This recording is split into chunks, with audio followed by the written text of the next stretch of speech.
அண்மை செய்தி. அண்ணா பல்கலைக்கழக மாணவி பாலியல் வன்கொடுமை குறித்து தாமாக முன்வந்து உயர்நீதிமன்றம் வழக்கை விசாரணைக்கு எடுத்திருக்கிறது. அண்மை செய்தியாக பார்த்து வருகிறோம். தலைமை நீதிபதி உத்தரவு பெற்ற பின் வழக்கு விசாரணைக்கு பட்டியலிடப்படும் என நீதிபதிகள் தெரிவித்திருக்கின்றனர். அண்ணா பல்கலைக்கழக மாணவி பாலியல் வன்கொடுமை செய்யப்பட்ட விவகாரத்தை சென்னை உயர்நீதிமன்றம் தாமாக முன்வந்து விசாரணைக்கு எடுத்திருக்கிறது. தற்பொழுது அண்மை செய்தியாக பார்த்து வருகிறோம். எஃப்ஐஆரை போலீஸ் வெளியிடவில்லை என்ற தகவலும் தமிழ்நாடு அரசு தரப்பில் தெரிவிக்கப்பட்டிருப்பதாக அண்மை தகவல் கிடைத்திருக்கிறது. தலைமை நீதிபதி உத்தரவு பெற்ற பின் வழக்கு விசாரணைக்கு பட்டியலிடப்படும் என நீதிபதிகள் தெரிவித்திருக்கின்றனர். அண்ணா பல்கலைக்கழக மாணவி பாலியல் வன்கொடுமை குறித்து தாமாக முன்வந்து இந்த வழக்கை விசாரணைக்கு சென்னை உயர்நீதிமன்றம் எடுத்துள்ளது.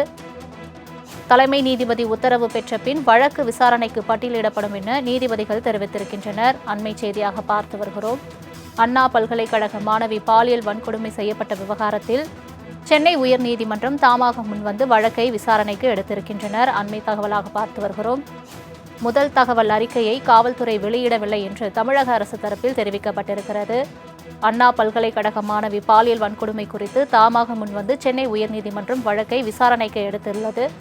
அது தொடர்பான அண்மை செய்தியை பார்த்து வருகிறோம். தலைமை நீதிபதி உத்தரவு பெற்ற பின் வழக்கு விசாரணைக்கு பட்டியலிடப்படும் என்று நீதிபதிகள் தெரிவித்திருக்கின்றனர்.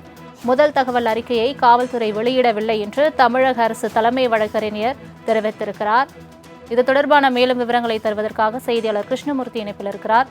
கிருஷ்ணமூர்த்தி, வணக்கம். தற்பொழுது அண்ணா பல்கலைக்கழக மாணவி பாலியல் வன்கொடுமை விவகாரத்தை சென்னை உயர்நீதிமன்றம் தாமாக முன்வந்து விசாரணைக்கு எடுத்திருக்கிறது. இது தொடர்பான மேலும் விவரங்கள் என்ன?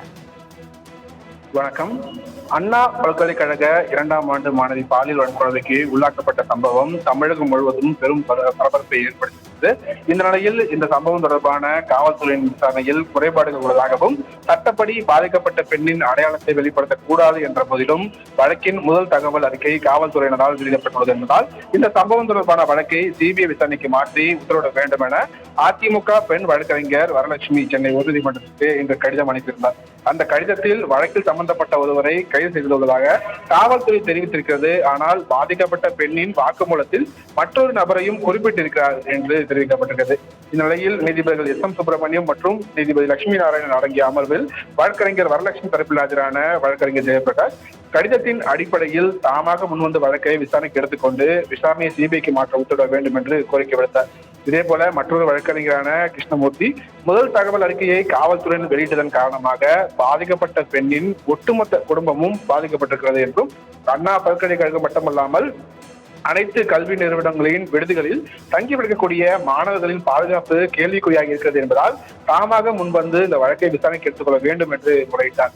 இரு வழக்குகளின் முறையீட்டையும் பெண் வழக்குகளின் கடிதத்தையும் ஆய்வு செய்த நீதிபதிகள் காவல்துறையினரின் புலன் விசாரணை குறித்து தீவிரமான குற்றச்சாட்டுகள் தெரிவிக்கப்பட்டுள்ளதால் பெண் வழக்கறிஞர் வரலட்சுமி கடிதத்தை நீதிமன்றம் தாமாக முன்வந்து வழக்கை விசாரணைக்காக எடுத்துக்கொள்வதாக தெரிவித்திருந்தார். மேலும் இந்த வழக்கில் தமிழக உள்துறை செயலாளர், டிஜிபி, சென்னை மாநகர காவல் ஆணையர், அண்ணா பல்கலைக்கழகத்தின் துணைவேந்தர் மற்றும் பதிவாளர், கோட்டுபுரம் அனைத்து மகளிர் காவல் நிலைய ஆய்வாளர் ஆகியோரை எதிர்மனதராக சேர்க்கவும் நீதிபதி உத்தரவிட்டிருந்தார்.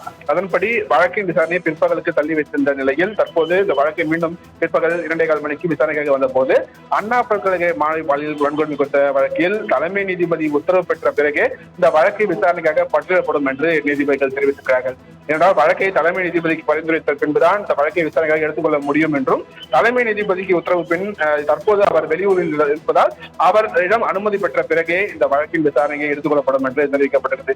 முதல் தகவல் அறிக்கையை காவல்துறை வெளியிடவில்லை என்று தமிழக அரசு தரப்பில் ஆஜரான தலைமை வழக்கறிஞர் பி. எஸ். ராமன் நீதிபதி முன்பாக தெரிவித்திருந்தார். மேலும் இணையதளத்தில் வெளியான முதல் தகவல் அறிக்கை முடக்கப்பட்டதாகவும் தமிழக தரப்பில் விளக்கம் அளிக்கப்பட்டது. இந்த வழக்கு தொடர்பான விரிவான அறிக்கையை சீல் வைத்த உரையில் தாக்கல் செய்யப்படும் என்றும் தமிழக அரசு தலைமை வழக்கறிஞர் தெரிவித்திருக்கிறார். மேலும் இதே போல வழக்கை தொடர நினைப்பவர்கள் முறைப்படி வழக்கு தாக்கல் செய்யலாம் என்றும் வழக்கை எண்ணிடும் பணி முடித்த பிறகாக விசாரணை எடுக்கப்படும் என்றும் நீதிபதிகள் தெரிவித்திருக்கிறார்கள். இன்று மாலை 4:45 மணிக்கு இந்த வழக்கு விசாரணைக்காக எடுத்துக்கொள்ளப்படும் என்றும் உயர்நீதிமன்றத்தில் தாக்கல் செய்யப்பட்டுள்ள இந்த வழக்குகள் அனைத்துமே இன்று மாலை விசாரிக்கப்படும் என்றும் தெரிவித்திருக்கிறார்கள். தாக்கல் செய்யப்பட்ட வழக்குகளை எண்ணிட்டு மாலை விசாரணைக்கு பட்டியலிட பதிவுத்துறைக்கும் நீதிபதிகள் உத்தரவிட்டிருக்கிறார்கள். சலோமியா.